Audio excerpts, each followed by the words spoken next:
It's what the well-dressed home is wearing this year. Revealing some delicious offers on gas cookers. The new Canon 158. Tasty styling, curved contours, only $290. New Leisure 2000, fully automatic at tempting £429. The main escort.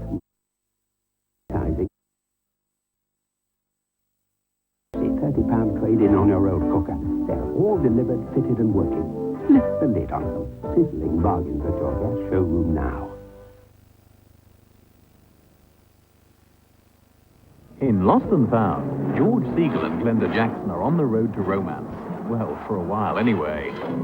Like all English drivers, you were driving on the wrong side of the road, and you thought you were on the right. Hey, you little bitch from Twickenham or Henley on But we both admit the sarcasm. It is not an American gift. Adam, you've been gone a long time. A girl gets kind of lonely. A man gets kind of married. Stop calling me honey. It's one of those Americanisms I find particularly irritating. What? Another is have a nice day, which Americans insist on doing, usually on days when you're not having a nice day. There are certain decisions I plan making by myself because you don't know dick about them, and you have the ego to think you do. Thank you very much. You're very, very welcome. Have a nice day. And that's tonight, after the news.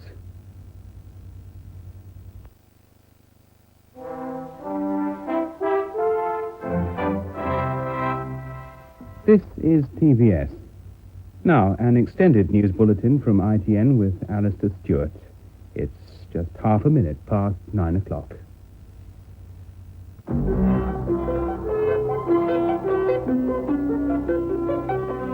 In Grenada, the battle for the hills goes on. Cuba tells the invaders, give us back our men. Exclusive pictures from the only camera crew there from the start, the American injured, the Cuban dead. And at home, the Greenham protest hots up. Good evening. American troops in Grenada are tonight moving into the hills against guerrilla fighters still holding out after 5 days of the invasion. American wounded evacuated to Puerto Rico say the Cubans they encountered were tough, seasoned fighters, possibly veterans of Angola. President Castro of Cuba has demanded the return of Cuba's dead and men taken prisoner. He said the United States had refused to discuss their evacuation and accused it of using them to blackmail and humiliate Cuba. America says there are 500 Cubans still in the mountains. The Cubans say there are 61 not accounted for, though the Grenadian Marxist military leader, General Hudson Austin, is said to have retreated to the hills to carry on a guerrilla war. The Americans have their dead too, like this Marine pictured in the Observer tomorrow. The American figures, 11 American dead, 36 Cuban and Grenadian dead. The American defense being held, and it says it only had 65 military men on Grenada. Grenada's man in Moscow said today the resistance to the occupation would continue, and the Soviet Union had expressed support. And a British consular team have flown to Grenada to see if the 250 Britons there need help to get out. A report now on the latest in Grenada by Brent Sadler, who's in the Caribbean. Day 5 of the crisis, and there is nothing in the capital, St. George's, to suggest that the pace has eased. American armored transport vehicles rumble along narrow streets. The Marines are on full alert, cautious of the possibility of sniper fire. Hundreds more Caribbean troops have been arriving, now that both airports are said to be secure. While they appear to be combat ready, it's expected that these men will assume responsibility for civilian law and order, especially looting, leaving any further fighting to the Marines. How effective they'd have been on their own is doubtful. Can your forces handle this mission, sir, without Marines or American soldiers? No, I doubt that. I doubt that very much. How long do you think the Marines and soldiers will have to stay here? It's difficult for me to say because, you know, we have not really been involved in the fighting so far to any great extent, but I think it's going to be maybe months. Life in the capital is practically at a standstill. People are staying indoors. Looting is widespread. The emotional strain of these past 5 days has been too much for some. All around the people, the destruction of some of St. George's main buildings. Inside, the charred remains of weapons belonging to those who tried to defend it. But there are reports that angry civilians set fire to the building in a gesture of defiance. It's not just looters who've been taking advantage of the situation. Political supporters of the old regime have gone to ground, and efforts are being made to root them out. Support for the invasion, though, is widespread. Well, it's the best thing ever happened since the war began. Why? Because the type of things that those leftists was doing, it could never work. I mean, it could work with them, but against us, it is against us strongly. You feel free now? Yeah, we feel free, but you know, we still feel nervous, and so... Are you glad to see the Americans come in? Yeah, we are very glad and really thankful to you and also to God for helping us. Yeah. Outside the capital, there is a growing shortage of food, and civilian movements are restricted. This village was only recently taken over. Those supporting the invasion forces are free to welcome the Americans. But some of the people have lost their homes and possessions in the recent fighting. Other people with more revolutionary thoughts, be they Cubans or Grenadians, continue to be rounded up as the search for armed opposition goes on. As the number of prisoners increases, pressure from the Cubans to have them set free is likely to grow. American troops have been reinforced because of the way in which opposition forces have dispersed into the jungle-clad hills. But the man in overall charge is resolute in his approach to the possibility of guerrilla action.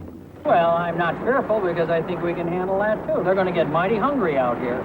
There's one thing that we have found is that the reception by the Grenadian people to our forces has been very warm.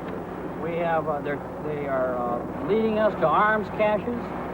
They're showing us where problems are, you know, and so that what's going to happen is that they're going to run out of food first. The operation is gradually taking on shades of the Vietnam conflict, both in its reliance on helicopters and the job now facing the Marines. Helicopter gunships are already being sent out on missions reminiscent of Vietnam. If the Cubans are prepared to put up a fight from their hideouts, the Americans are hoping that either they'll run out of supplies soon or surrender in the face of overwhelming odds. American casualties are by no means heavy, but more men could be lost if there was to be protracted jungle warfare. Brent Sadler, ITN, in the Caribbean. ITN has received exclusive pictures of the first 3 days of the American invasion of Grenada. They were taken by a French camera crew who were filming in Grenada on another assignment when the American troops stormed the island. The film shows the Marines pushing forward, the signs of fierce fighting, and the rounding up of Cuban and Grenadian prisoners. Here's John Snow. Gunfire and bombs announced the American invasion last Tuesday morning.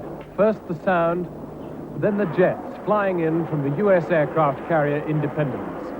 Radio Free Grenada broadcasting the news and making forlorn calls to the people. This morning at 5:40, United States paratroopers began invading Grenada. Our armed forces are engaging them in fierce battle. All Grenadians are asked to report immediately to our respective militia bases. Our country is under attack.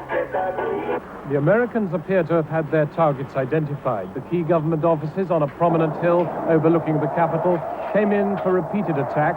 Jets with wings laden with bombs streaking in from the carrier, smoke rising from the army barracks at Fort Rupert, where General Austin had staged the coup which triggered the American invasion. It seems they knew precisely what they wanted to destroy at this stage. This was Radio Free Grenada. What had seemed Paradise Island was suddenly very different. An American doctor worked at the government hospital in these hours. The majority of the casualties were from shrapnel wounds, from different forts that were invaded and shelled. A lot of the wounds, I guess the PRA at this point made a decision not to bring in the dead or dying, and they brought in only the wounded that had some chance. By now, the Americans had already taken over the compound where the Cuban construction workers had been housed, but not without a fight. American troops held below.